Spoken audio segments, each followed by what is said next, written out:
A city of unimaginable wealth said to be ruled by the most powerful king in history, Solomon. A city of unimaginable wealth said to be ruled by the most powerful king in history, Solomon. Legends whisper of treasures so dangerous they could destroy anyone who dares to claim them. Explorers vanished, secrets were buried, and now, the truth is closer than ever. This is Nehass, King Solomon's Forbidden City, a city of power, danger, and mystery, and what you are about to see could change everything you thought you knew about history.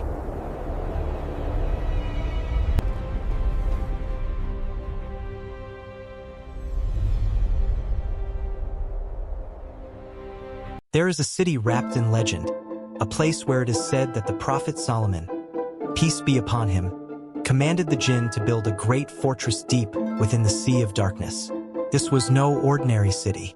It was filled with wonders beyond imagination, and yet anyone who dared to draw near met with terrifying and mysterious fates. So what was this city? Why was it tied to the jinn and to Solomon himself?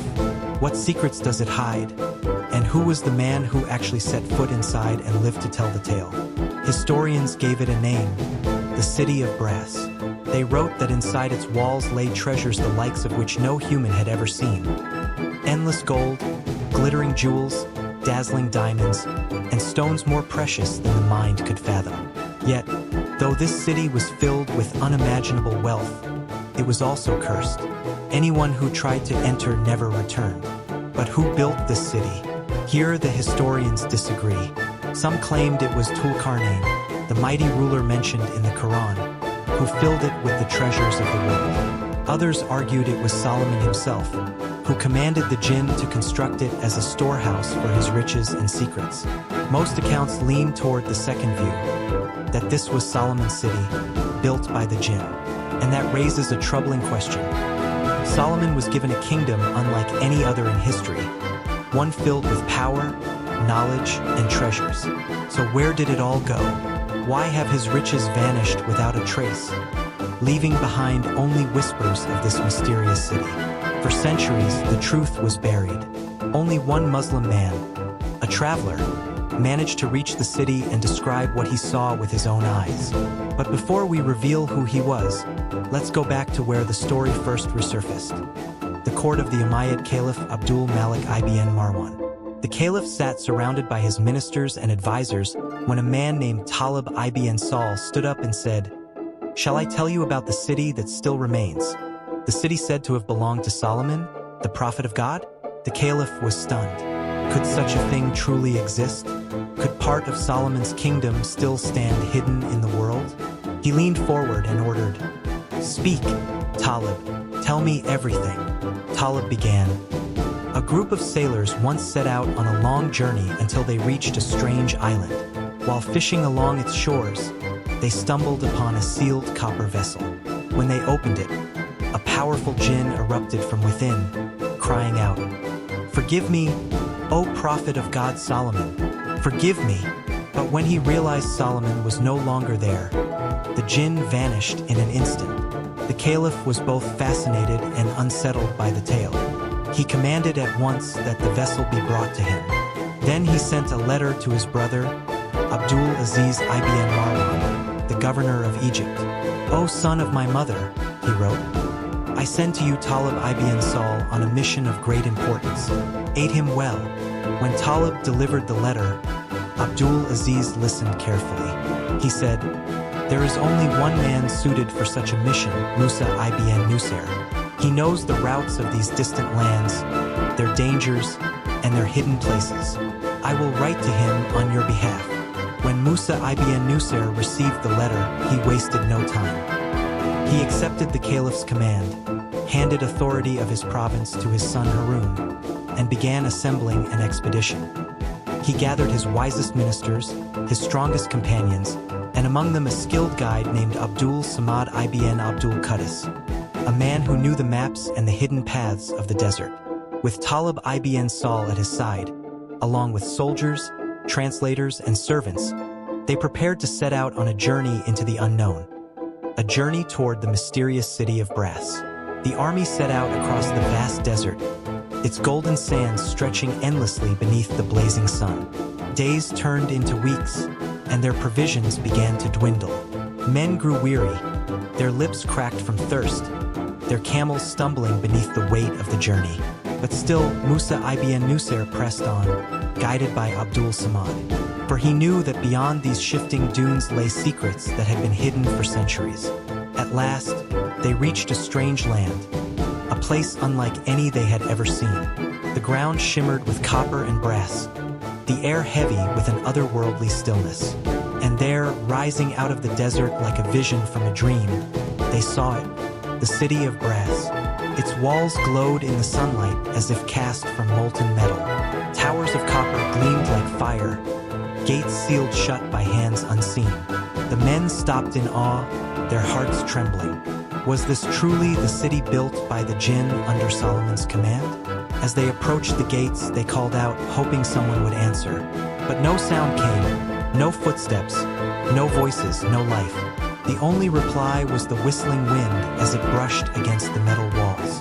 They pushed the gates, but they did not move. They circled the city, searching for an entrance, until at last they found a great stairway leading upward. Cautiously, they climbed, each step echoing with a hollow clang. Inside the city, silence ruled. Streets paved with brass stretched before them, and everywhere they looked, there were bodies. The bodies of men and women, but unlike any they had seen. Their skin was blackened, their features twisted, as if struck down in an instant by some terrible curse. The soldiers recoiled in fear, but Musa ibn Nusayr urged them forward. "Do not falter," he commanded. "We have come too far to turn back." As they explored, they found palaces filled with treasures beyond imagination. Heaps of gold coins, jewels that sparkled like fire, ornaments of silver and crystal. Yet among the riches lay strange objects, talismans, carved stones, and seals inscribed with words none of them could understand. And then, they came upon something even more terrifying, an enormous figure, seated on a throne of brass. Its face was human, but its eyes glowed with an eerie light, and around its head were inscriptions warning of a curse. Abdul Samad stepped closer and read aloud what he could. "We are the people who once ruled this city. We had power, wealth, and armies without number. But we defied the command of God, and so his wrath descended upon us. Now we are nothing but dust and brass, a warning to those who come after." The men fell silent. The wealth of Solomon was here before them, yet it was trapped inside a city that was more tomb than treasure. Musa ibn Nusayr realized the truth. The city of brass was not just a place of riches. It was a graveyard of arrogance, a reminder of how fleeting power can be. Still, he ordered his men to gather what they could carry, but carefully, without disturbing the cursed relics. And so, they left the city, its silent towers burning in their memories, never to forget what they had witnessed. Do you want me to keep going and finish translating the remaining part in the same? As Musa ibn Nusayr and his men left the silent ruins behind, the desert winds seemed to howl louder, as if carrying the voices of the damned. They marched away with heavy steps, treasures in their packs but fear in their hearts. Abdul Samad walked beside Musa, his expression solemn. He whispered, "Commander, what we saw today was not just a city. It was a warning. A kingdom greater than ours was erased in an instant. What will become of us if we forget the lesson?" Musa nodded. "You are right. This world is not built on gold or power. It is built on obedience to God. Without it, even brass walls cannot save a people from destruction." The army journeyed back, their path through the desert now filled with silence. No songs, no boasts, only the weight of what they had witnessed. When they returned to Kairouan, the soldiers spoke of the city of brass, but always in hushed voices. Some said they had seen the jinn themselves standing guard. Others swore they had heard whispers in the wind, voices crying out from beyond death. And so, the tale of the city of brass spread far and wide, told by travelers, merchants, and poets. Some called it a legend, others swore it was true, but all agreed on one thing: it was a story meant to humble mankind. For in the end, The city of brass was not remembered for its treasures, but for its silence. A silence that echoed louder than any words, reminding every listener that arrogance leads only to ruin. And even now, when caravans cross the endless desert, they sometimes claim to see, in the distance, towers glimmering like fire. But when they draw closer, nothing remains but sand. Was it a mirage, or the cursed city itself, waiting for those who dare to seek it? No one knows, but the legend endures, the city of brass, the forgotten kingdom of pride, sealed in time as a warning to us all.